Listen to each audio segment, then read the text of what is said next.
So just to introduce who Heather is, she's the CFO for Alpine here in Indy. So she'll have 10 million bucks go through her accounts this year that she manages. She has an accountant that's under her. She does all the accounts payable, accounts receivable, all the billing, utilities. Why don't you talk a little bit about Propertyware, what it is, and what? And there's a mic right there next to you, and what we use it for.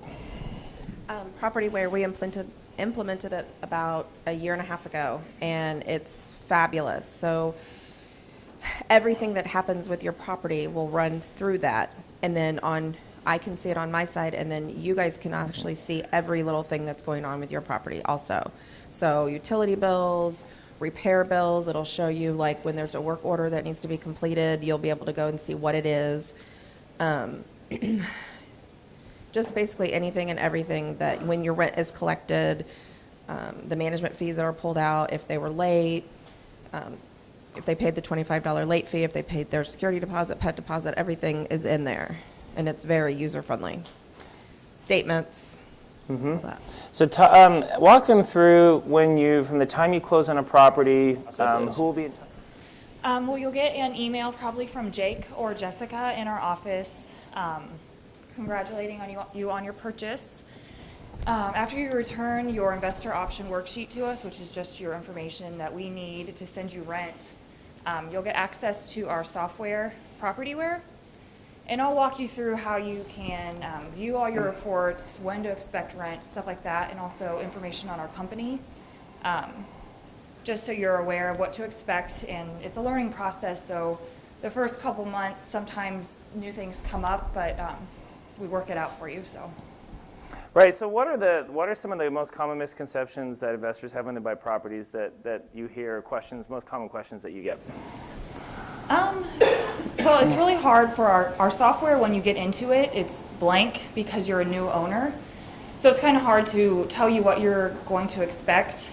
Some of our reports with no information in them are, useless to you at first. So, the first month, as soon as you get rent, it kind of makes sense more.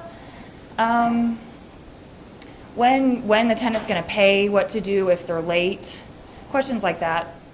Yeah, one of the things we didn't touch on yesterday was tenant screening. So one of the things that's really interesting that I've seen in other countries that isn't the case here, we've always been able to insist that our tenant proves that they make 3 times the monthly rent. So if you want to rent a house for $1,000 a month, you have to prove to me you make $3,000 a month. And the only way we let them prove the rent is how, Heather?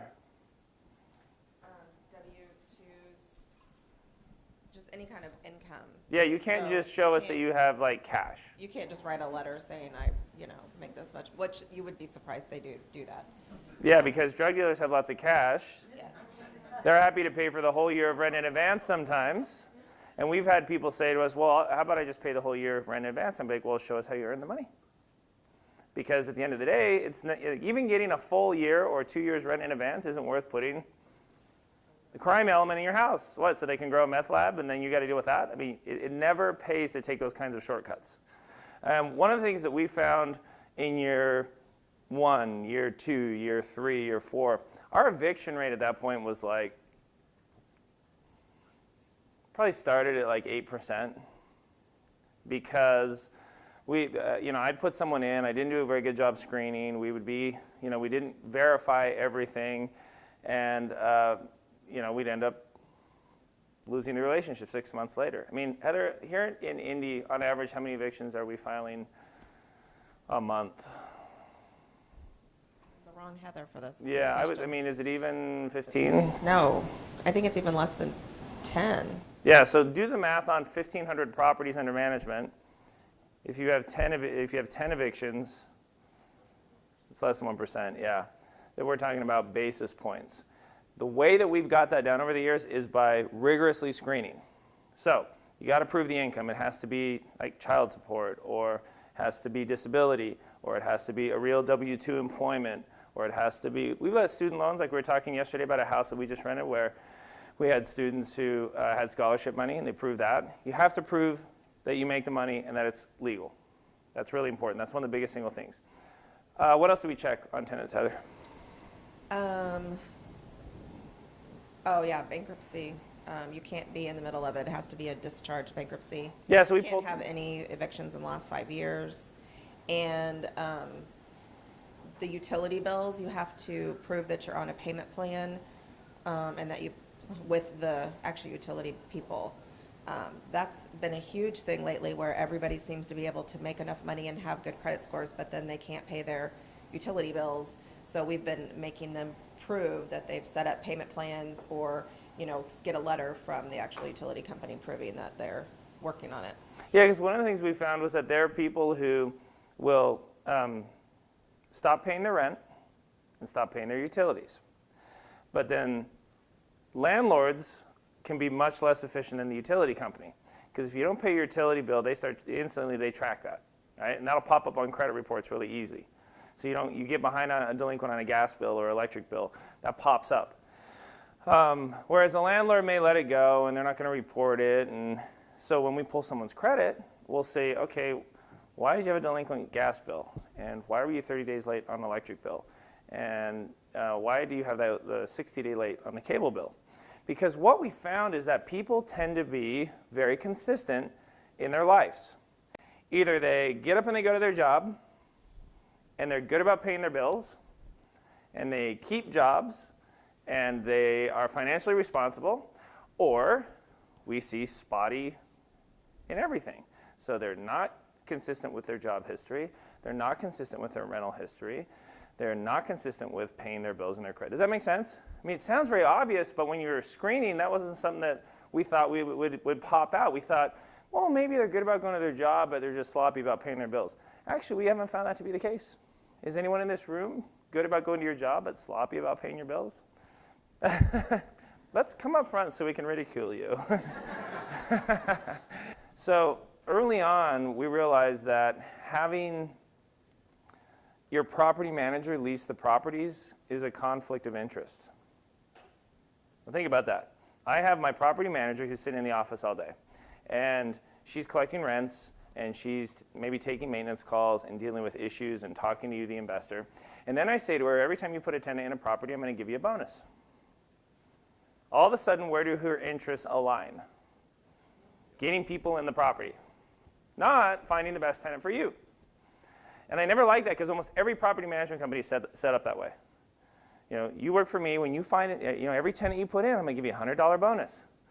So and then you screen the tenants.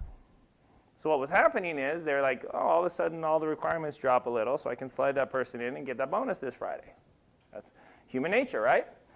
So we completely changed that. I said, leasing shouldn't be an activity inside of management. I think that leasing should be outside of the management company. Because then the leasing company is trying to bring tenants and help themselves. The management company is trying to protect the investors. And so we pushed leasing as an activity outside of property management, and we set up Place to Live Rentals, and you'll meet Terry later on this afternoon. She's the owner. And she bought me out of the business like 9 months later. And then we set up another, you saw some of the Invest 317s or Lease 317 signs yesterday. Another leasing company we started and pushed outside of management. Because what we say to the leasing agent is, look, you bring us a tenant. If we accept the tenant, you get the commission, the leasing commission, and then you're done with it. Because we chose to accept the tenant. So then what I say to our property managers is, your bonus comes from a percentage of the collected rents. So they got to be paying rent, not just when you throw someone in the house that you get paid. So all of a sudden, where does their incentives lie? Getting rent. They become like the gatekeepers on bad tenants. And the other Heather's very strict on if you don't pay rent. Yeah, we do not want phone calls from her if you're behind on your rent. Yeah, we have Heather, our manager. This is probably the first bus tour she's never been to because she's due today. Today's her due date. She's pregnant. So she's probably screened for us 8,000, 10,000 tenants over the year, and she's like the Gestapo for screening tenants. Yeah, question? And so he said, do you ever have a situation where you have somebody that qualifies and then they lose their job? That absolutely happens. So we probably have less than 1% of an eviction rate. Then we probably have another 1% of CLEs, catastrophic life experiences that pop up. People lose a job, somebody dies, somebody gets relocated. you have to go back to Mexico and somebody died in the family and you're going to lose your job. Things like that happen. And I've never seen that more than about 1%. So you could call that attrition of tenants, but we're never looking at more than 2% of a surprise factor on investors. Well, and it's also up to the investor too. If they're in good communication with Heather, then she could maybe work out a payment plan with the investor. It's up to you guys. She'll have that conversation, say this is what's happening. They really want to stay in the property.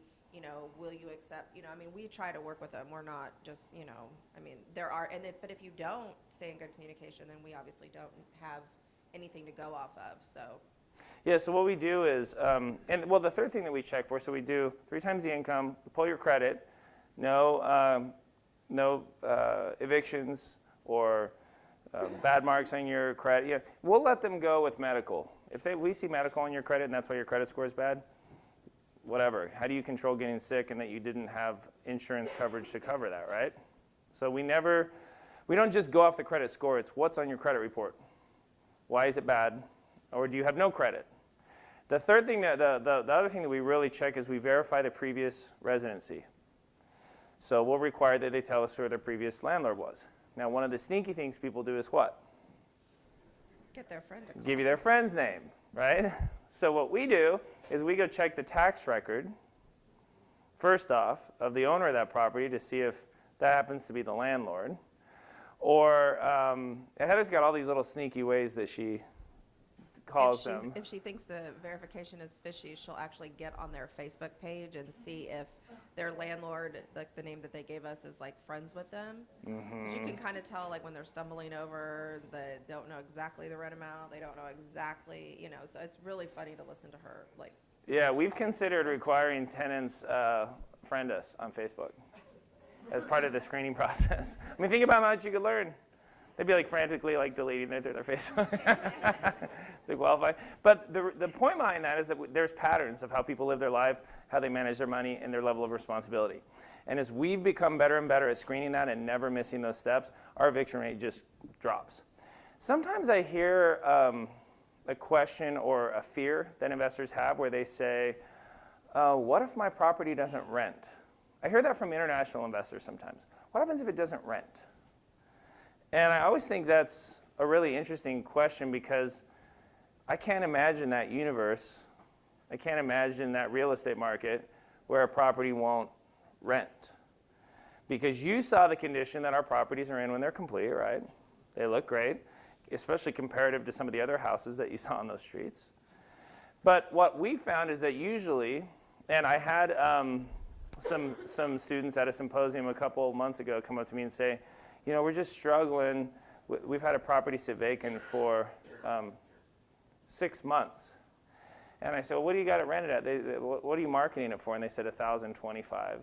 And I said, how are you marketing it? They were getting leads. They were, but the problem was they were about $25 too high on the rent. And that when they dropped the rent $25, their property rented out. Because again, think of the example I gave you guys yesterday. If I offered that property for $1, would it rent tomorrow? Sure it would. So the real question is, how high can I go to where I get the response in the time frame that I want? You with me? So the whole scenario of if it doesn't rent, I see that with commercial, where somebody has commercial property and they have a space sit empty for months, years. But we just don't see that with houses, okay? So, Dana, any other common questions that you get from investors as they're transitioning in with new properties? With a pre-rehab purchase, that's different than a turnkey. When it's pre-rehab or when it's vacant until it's rented, you as an owner pay for the utilities, and sometimes that throws them off. We always put utilities in our tenants' names once they move in, or they put them in their own names. But sometimes there's a couple months where you'll have, a small electric bill while it's during rehab, or when it's sitting vacant, you have to have the power on. So. Yeah, that's actually a really good one. Yeah, it does. You don't want to rent a property where, especially like in January with no power or heat on. It won't rent. And you can't paint the inside of a rehab when it's 20 degrees out if you don't turn the heat on. So when you buy pre-rehab, you're going to get utility bills. One of the things that we do, and we're going to talk about it later, is we have, if you buy a house from us pre-rehab, so you send us the money to fix it up, we actually have an umbrella policy that allows us to keep your property on our umbrella policy, and then we just invoice you for that insurance. Okay? And then when it's rehabbed, then you need to get a traditional landlord policy. And Derek Lacey, our insurance guy, is going to be here today so you can hear more about the insurance. But we've had investors confused about that. Now, obviously, you don't have to use our umbrella policy. We just find that it's really easy. It's something that we extend to you to utilize, but you don't have to use it. You could go to your State Farm guy and ask him if he can put that product together for you. I would recommend you shop it because obviously ours is tested over thousands of properties. But again, I don't make any money from allowing you to stay on our insurance policy. Make sense? But we find that investors we've had people say, well, why did I get in? Now, we had an investor from Singapore this year who bought a property cash and didn't understand what the insurance was for. They saw that they had title insurance when they bought the property, but it didn't understand what the landlord policy was for. And we told them several times in the communications, make sure you get insurance, make sure you get insurance. And how did that fire start in the house? I think it was electrical. Yeah, they had a fire. It wasn't a huge fire, but there was a fire in the house, and it was like $6,000 worth of work. And so Rebecca contacted him and said, hey, you guys need to call in a claim. Tenants just called us. There was a fire in the house. And he said, what claim? What insurance? So now we've bent over backwards to say, did you, at closing, because see, a lot of people who got recourse loans when they bought a house, what did the lender require proof of when you closed? So you were forced to get it. But you buy with your IRA, nobody makes you do it. And so people just forget about it. It slips through the cracks and rolls over so what we do now is we have Andrew, who's Heather's husband, who's with his pregnant wife today. He's our customer service rep, and he'll send you an email right before he takes you off the policy. FYI, you closed on it a month ago, now we're taking you off the policy. Last chance. But it's something that you want to think about proactively. Coincide to your closing. You want to make sure that, just like the lender, that when you close on that property, boom, you have the insurance in place. We have a policy that you can use. We'll talk about that later, or you can shop it and get your own. Again, don't make any money off it. Don't care what you do. Just want to tell you what I do and what I think you should do, and then help you the best that I can. All right? Questions about screening tenants? So this is our website. This is Alpine Property Management's website. When you buy properties from us in Dallas, you go to, this one is Indy, I-N-D-Y, APM. Dallas is Dallas, APM, Kansas City, so on and so forth. Each one has the property management website, and then they have the login. So anyway, yeah, you click on the landlord section, you log in, it brings up Propertyware. Now, Propertyware is not our software. It's a web-based property management software that we pay for every user. It allows you to log in through our website, and then it brings up all of your properties. It brings up your maintenance and your work orders, and Dana will walk you through Propertyware when you close on your deal. And Andrew. Yeah, Dana will kind of. Dana sets it up. Then Andrew, she'll pass you. So if you think about it, you have, Megan, Brandt, who are helping you through the acquisition phase. The first contact, Dana will reach out to you and give you a little orientation. And then we'll have Andrew, who is a dedicated customer service rep, that all he does is work with investors until you figure out who everyone in the company is. Because once you figure out, who Heather is and what she does, if you have a question about, why didn't I get billed for that invoice that I approved? Something like that, okay? You just email Heather. She can look it up and find the answer for you. Until you know that Heather's the CFO and what she does, then Andrew will contact you, and he'll just be your catch-all for anything. Once you figure out who everyone in our company is, they become your employees. They become your employees. You can task them to do work. You can have them research things for you. They become your eyes and your ears and your hands here and in each market. So we find that our happiest investors are investors that spend 30 to 45 minutes a week answering emails, communicating with our maintenance staff, doing approvals here and there, not at once, spread out, maybe a couple emails a day, getting into their account, reviewing their portal, checking to see that the rents came in, making sure there's not any maintenance invoices that they weren't aware of or didn't approve or weren't involved with. Just that kind of like keeping tabs on everything, okay? Those are our investors who are happiest. Again, you're not doing any of the work. You're just keeping an eye on it. And they're the ones who are doing all the busy work, doing all the communication for you. Questions about that? How that works? Okay, thanks, ladies. All right, so next, let's have Steph come up. We have a husband and wife that are clients of ours. They've bought $1.5 million worth of properties from us 2 years ago here in town. And she is a PhD in chemistry. They live in Boston. He's a PhD in economics. Very intelligent. So they would dig into our PropertyWare software. And it was so great because they're partners, right? We have a partnership of money that we do together, plus they own over $1 million in properties. And they kept coming back with very, very specific questions, things they wanted to see on their portal, things that were right. I finally just gave them my master login. Okay? And I said, I could never be this analytical as you two. And they completely changed our portal, how it looks for investors. They're like, it would look better like this. Are you okay with it? I'm like, this is great. So they changed it for everyone. And so now I have this like MIT and Harvard PhDs that are like tweaking all of our back end. It's like the best consultants ever because since I have a partnership with them, think how vested they are in the things that go well. We have over $1 million that we've partnered up just in deals that we're doing together in addition to what they own. And so, I'm like, hey, I'm not defensive at all. Here's my login, just get in and fix it, and then circle back. But it's been really cool because we couldn't have paid for that kind of consulting. Question? Yeah, question. Yeah, I can't remember. Oh, I'm sorry. No, it's not you. Is it the cell or my? The email's just my name, Aaron Alpine @gmail. It's not case sensitive. And then cell is 801-787-0294. But yeah, feel free to reach out. I'm very, very, it doesn't hurt my, the only thing that bugs me is if it steps out. Now, the other thing I always say at every event is, if you find an A+ deal, let me know. I might be interested in doing the deal with you. The problem that I have is that I'll get a call from you in 2 to 3 weeks on a B deal.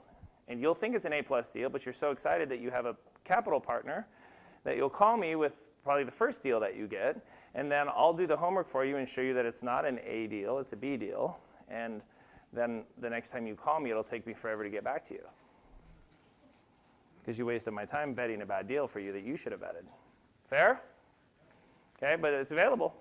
So I'll talk more about that a little bit later. So right now we have Stephanie and the beautiful Shyla up front. And again, very typical of the office. Shyla comes to our office all the time, huh, Shyla? And she's good friends with she's good friends with my bulldog Riley, huh? Should we get Riley here, Shyla? Should we have Riley come in? She got in trouble because she ate too many jelly beans. She had an accident on the carpet. All right, so Stephanie has worked with our company. Actually, I met Stephanie when she was working for a title company about 6 years ago. About 7 years, Steph and I have worked together. She worked at a title company that I was just using for a lot of transactions, but she had such excellent people skills, customer service skills. We recruited her to come in-house to work for us and handle all of our transaction work. She's going to find mom. She's like over this, being in the spotlight. Yeah, I know the feeling. Now, that may change. A couple more years. So Steph, for years, worked in our offices, and when investors bought properties, she handled all the purchase agreements and all the title work. She was the liaison. Well, we got so busy that we needed someone at the title company who understood our business model to be the liaison, and then we needed 2 people on this side of the table to handle all the transactions. So we went to Meridian Title, and we said, Stephanie worked for a title company before, and then she worked in our crazy family for, 5 years? 4 years, 5 years? About 5 years. Yeah, about 5. And then, because when you came over with us, she was just a baby. Yeah. And then, and that was what, a year ago, a year and a half ago? Not quite a year ago. So just about a year ago, Steph, for the past year, she's been at Meridian Title. Now she, handles multiple accounts, but probably, 80, 90% of your business? 90. 90% of the business that she does for this title company is the deal flow that we send her. Okay, so just here in Indy, that's 30 properties a month we're selling, 15 to 20 to 30 that we're buying. So she's handling 60 to 80 transactions, which, I don't know, we're getting up there in terms of the ranking, right? As at the end of last year, Alpine was number 7 in our company. I haven't seen first quarter numbers I'll yet. have to hit the partners. So one of the mistakes that I made with title insurance is I used to think that title insurance was just something you had to do, that you had to get. And I thought the title company, it was all a commodity. You could use whoever you wanted. And so when I first came out here to India, I was price sensitive and location sensitive. I just wanted somebody cheap and close to where my office was. So I started working with this strip mall title company that it was just one lady that owned it, and she had one employee. Now, something I didn't understand about title work is, and many of you, does anybody live in a state that does lawyer title closings? Okay, so there's three different names that we have here in the U.S. that people from different states call the same thing. So for example, in California, you just have escrow. You have escrow companies. Orange County escrow. Who lives in an escrow state where you just call it escrow? Out here in the Midwest, they call it title or title and escrow. Anything else out here, Steph? And then in states like New Jersey, New York, Illinois, Virginia, yep, they just call it,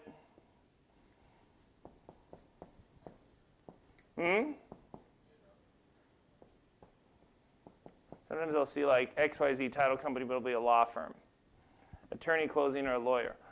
All three of those names are one thing. You got a buyer, and you have a seller. And they don't trust each other. Okay? That's what it really is about. They do not trust each other. The seller says, this deed that I'm giving you is good. No problem. You have what's called marketable title to the property. There's no liens on the deed. There's no encumbrances on the deed. Nobody's going to make a claim and say they own 1% of the property because their great-grandfather. There's nothing. That's what the seller's saying. Buyer is saying, okay, good, but I don't trust you. I need somebody to go back and look at all the records and make sure that the chain of title over the years has been clean. What would be a break in title? What would be an example of that, Steph? Husband and wife were entitled to a property. They got a divorce, and the one partner did not deed off the property per the divorce decree. Okay, so think about that. So let's say they're married. And they own a house free and clear, a vacation house. And their divorce decree says that Mike will give his half ownership in the rental house to Inez and sign it off to her. And in the divorce, but they have a lot of other assets, they have cash, the kids are involved, all this craziness is going on. And in all of that, he never signs over the quitclaim deed, the release. 60 years go by. She passes away. Her estate goes to her children. She never got a loan on the property. Nothing ever happened. Her kids get the estate. They decide they want to sell it or get a loan out. And now there's a cloud on title, because guess who still owns half? He does. And so that's one of the things that the title component is checking for. Some little thing that happened. Does that make sense? Different kinds of things that we see on title are IRS liens. What else? State tax warrants. If husband and wife were married for 60 years, the wife passed away, and then the husband passes away. And there's not a will, and there are 6 kids. Or they all agree to sell the property, we run a title search, and out of those 6 children, there's a judgment against brother number 2. Then that judgment has to be paid off before there can be clear title. Can you see how complicated it can be to make sure? When you have a property that's been around for 200, 300, 400 years, they have to go back and really make sure that it was passed on correctly. It's got to be clean transfer of title.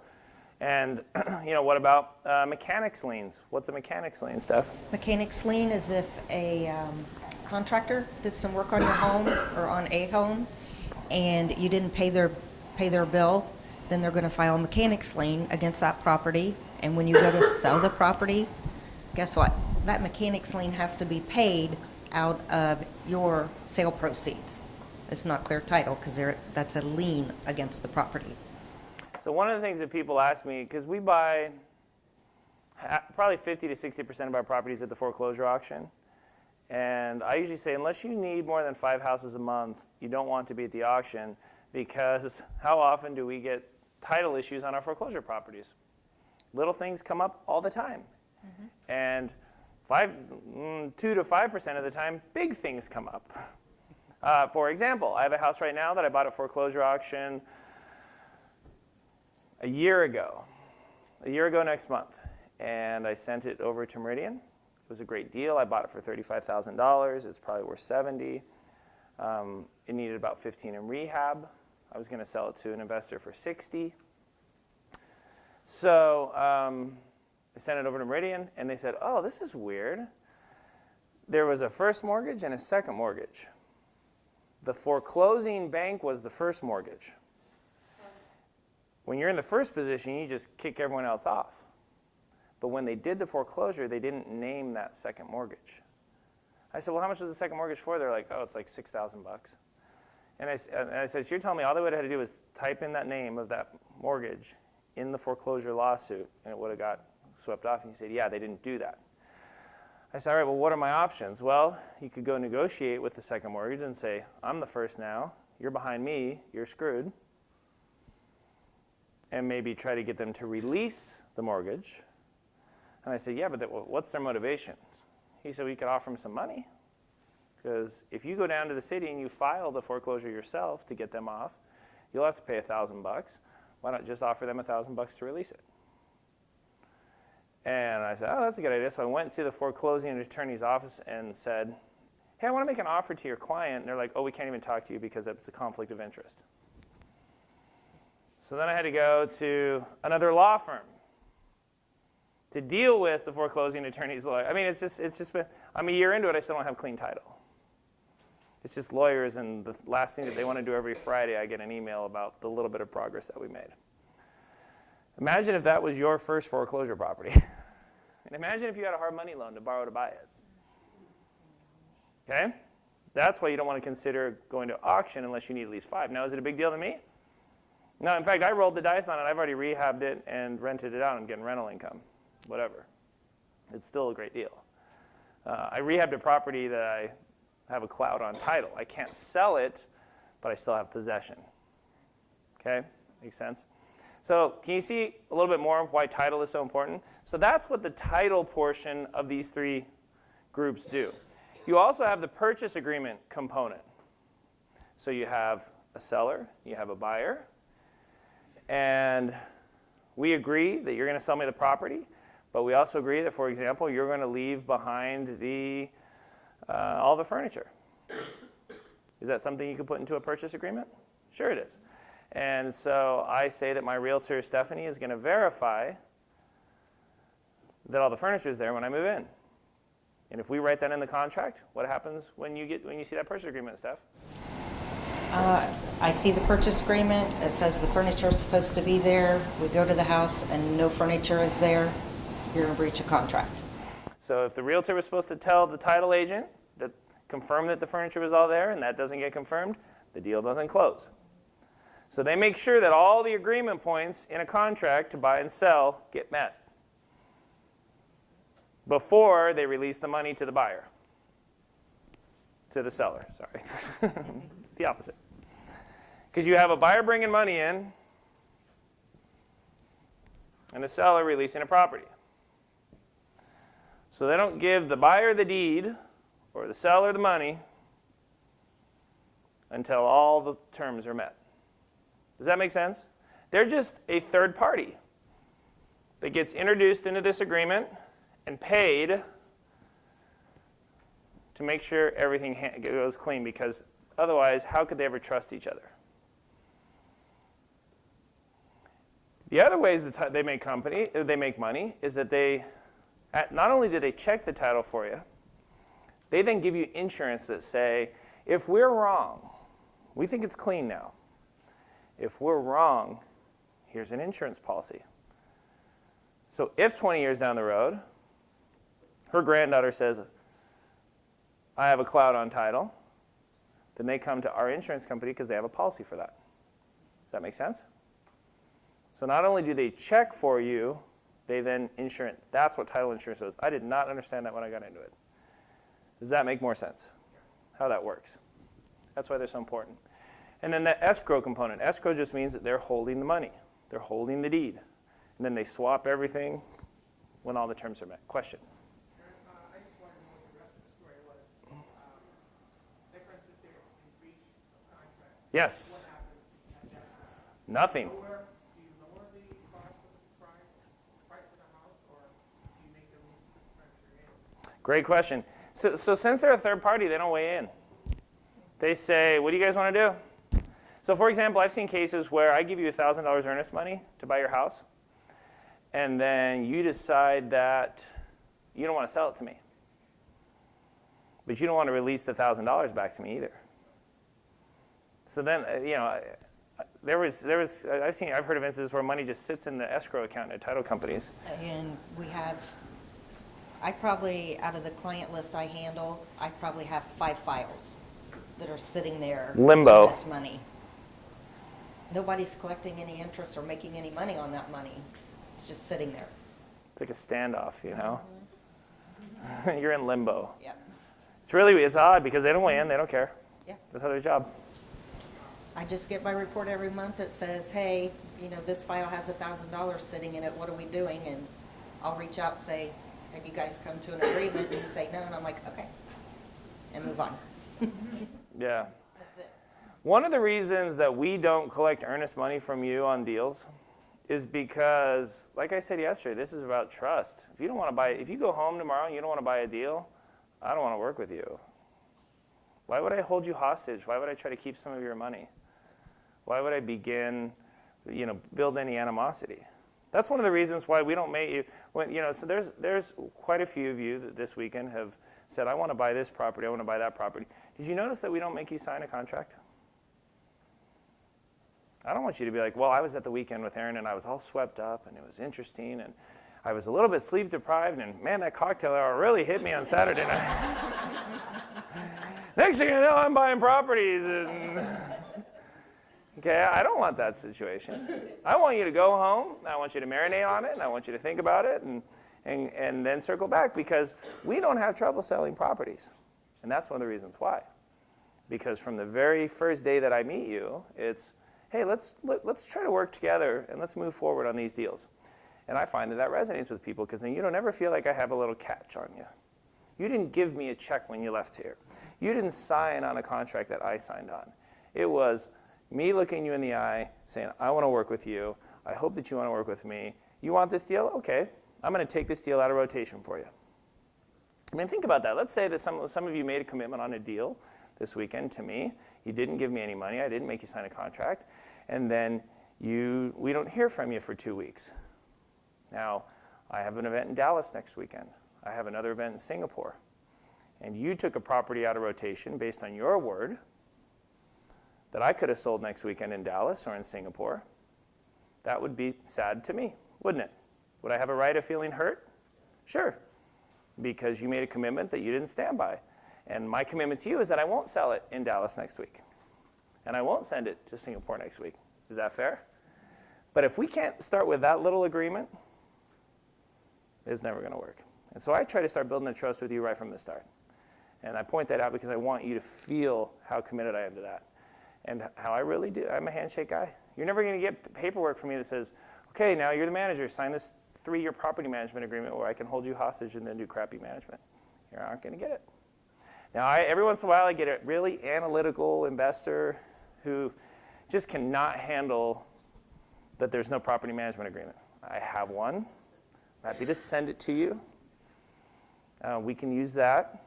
I don't have any. My brother, I have 2 sisters and a brother that are all attorneys. I'm very comfortable with contracts. I could probably write real estate contract law because I've done so much of it over the years. So it's not that I'm uncomfortable with it. I just prefer to default to a handshake because to me it doesn't mean any different. Whether it's in writing for me, whether it's in an email or verbally, I do what I say. Otherwise, I wouldn't be where I am, yes or no. The one other thing I want to mention is there are title companies that are too big and title companies that are too small. It's like you want the medium bear, not the big bear or the little bear.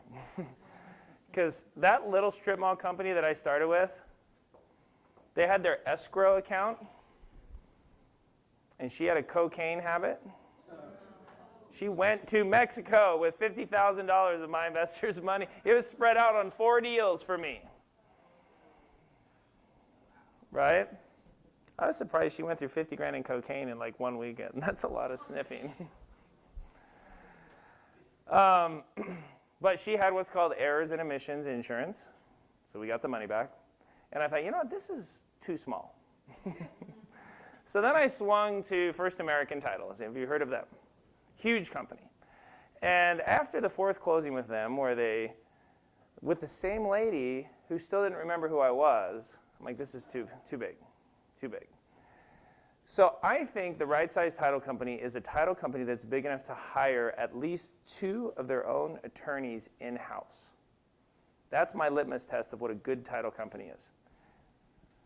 If they're big enough to hire at least 2 in-house attorneys, then they're big enough, but if they have more than 10, they're too big. Okay? It's the attorney litmus test. Now, why have their own attorneys? Well, the attorneys are the ones that write the title policies. So we buy a lot of properties at the tax sale here. You should see the titles on tax sale properties. Steph laughs because they're like, looks like somebody opened up an ink wound and just bled all over the deed. Okay? They're horrible. They are horrible. I've given a tax sale property deed to like XYZ Suburban Title Company, and they're like, ah! You know, they won't even touch it. Meridian is so good at tax sale properties, and we buy a lot of them, and foreclosure properties, that they can look through all the fluff. Oh yeah, that won't be a big deal. That's not a big deal. That's not a big deal. That's not a big deal. And they'll give me their own insurance. See, a lot of these groups will just bring in the title insurance from a big company like Chicago or First American. They just outsource it. Meridian has their own proprietary titles that they write. So it used to be when I would get a property at tax sale, I'd have to do what's called a quiet title, where it basically takes 6 months and $2,000 for an attorney. You know, in the newspaper when they do public notices and all that? That's part of that. You have to do like public notices. Hey, I'm trying to clear the title. If you have a claim, this is a public notice. Here's your chance. You know, that's part of that. You got to pay an attorney to do that. It takes forever. Meridian will overwrite title insurance on top of that because they're so comfortable about that. Now, every once in a while, they'll say to me, no way. We are not insuring this deed. And I do quiet title, but whatever. That's because we're buying in bulk. You know, one of you asked yesterday where we're getting properties. We're getting about 50 to 60% from auctions. We're getting 20 to 30% from portfolios, like Doug Dale sources for me. And then 10 to 20% every month come from wholesalers. So investors here in town who just bring us deals. And we're going to meet and talk to one of a wholesaling specialist here in just a couple minutes. So can you see how a title company becomes like a partner with you as you grow your investing, how important that relationship is? I use those in-house attorneys as free legal counsel all the time. So Dan Bostic is one of the attorneys that works for Meridian. And I was over in London researching when you sell a property in the US that has a London corporation on the deed, there are certain withholding requirements. Like the US title company has to withhold like 30% of the proceeds. Oops, I think that was just timed out, right? Hopefully.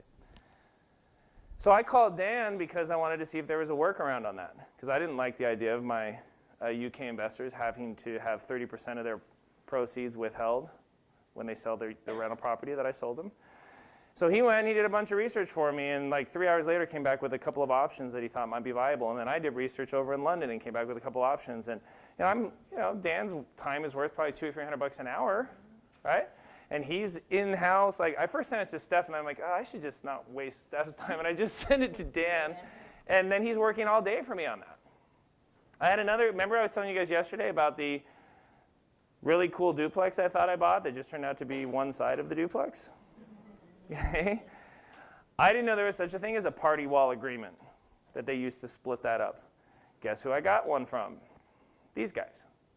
Then I just used that PDF converter to a Word doc and made my own legal changes as a non-attorney, and that's my party wall agreement.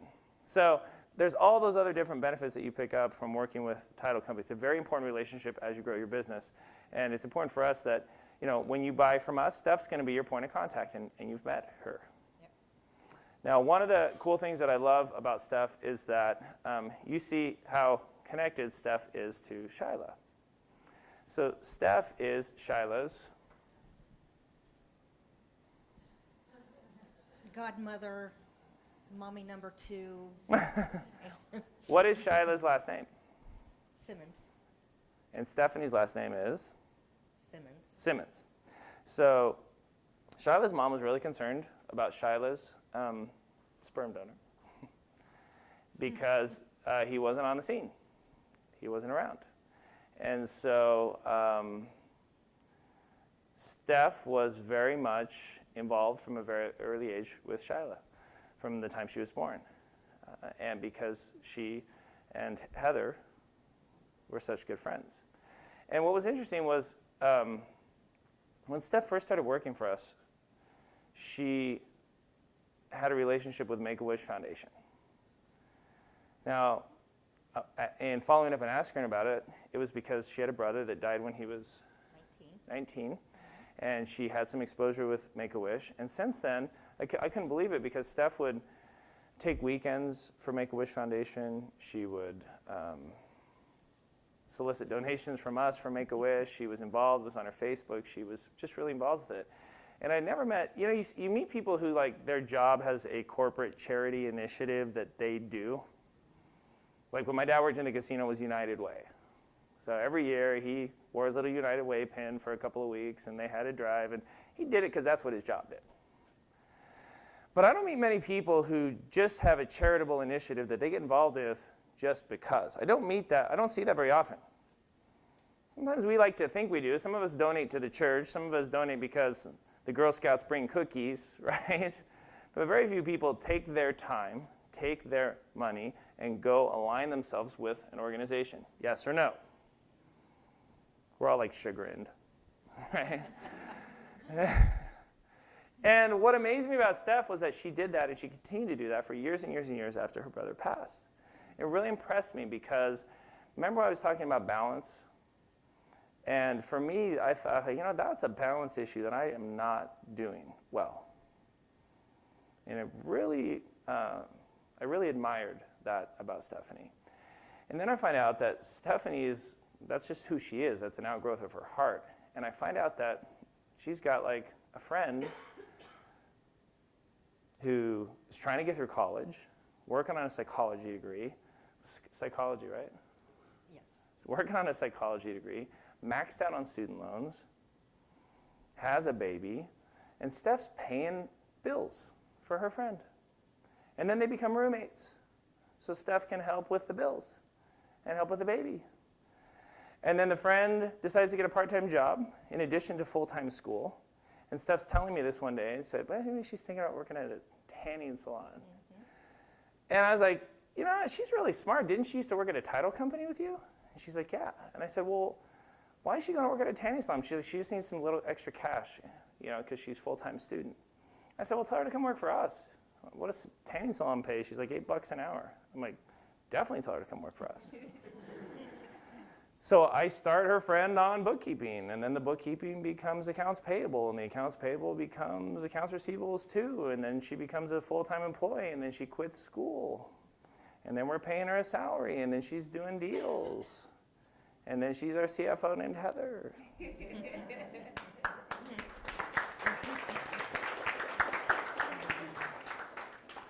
And, you know, sometimes people talk about charity as being a handout. But Stephanie literally extended that hand to Heather to where now Heather makes more money than Steph. I mean, what the heck? That's not fair. But what's the most beautiful thing was how that all went with that little girl, because that little girl has 2 people that love her. I was like looking at Steph's Facebook yesterday, and Shyla was with Steph all day and with her dog, and just, you know, because Heather was helping with us. And you can't have too much love in your life, can you? And, you know, I don't begrudge the time my children's stepfather Dan spends with my boys. He's a good man. He loves my sons. They love him. And that will never be a bad thing to me. Just like I know that their mom doesn't begrudge the time that Tara spends with my boys. And there she is. I saw you squirting Sasha with the hose yesterday. Did she smell stinky afterwards? But Heather is such, so she wanted to make sure that even if something happens to Heather and Dad tries to come back on the scene, guess whose name she carries? Got to come through me. Yeah, that's not happening. I'd pay for that legal battle. So, I bring that up. Poor Steph, she hates this story, right? Because she doesn't give for the credit. It's because it adds balance to her life. And I make her bear through this story because it's beautiful, isn't it? And Steph's someone that we'll always work with, whether it's in our offices or for another company. It should never matter. I don't care who signs your paycheck. Either you're my partner or you're not. I don't care if I pay you the rents every month or we do the deals together. We're partners. It's a loose marriage that requires trust. It requires honesty. All those same things are built into those relationships. That's how I view it. That's how we view the world.